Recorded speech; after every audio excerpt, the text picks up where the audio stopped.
I am utilizing the Bid Integrations plugin to establish a connection between these two platforms.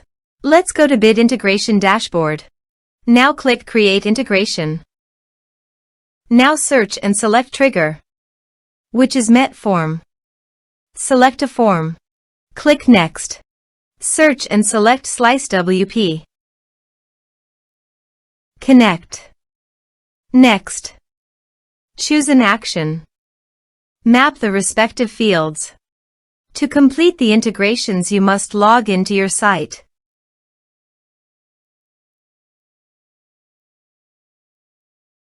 Here are some advanced features. Under the action, click on the checkboxes, choose the status and type.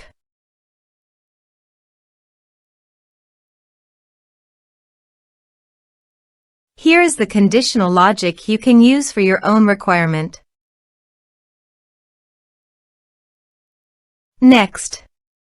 Finish and save it. Go to my other user site and fill up the forms with variable data.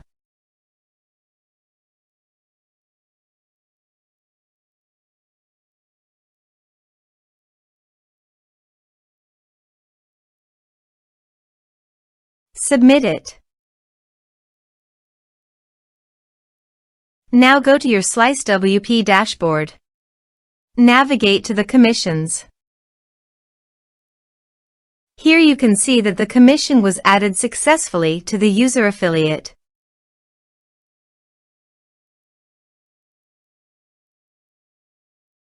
Thanks for watching.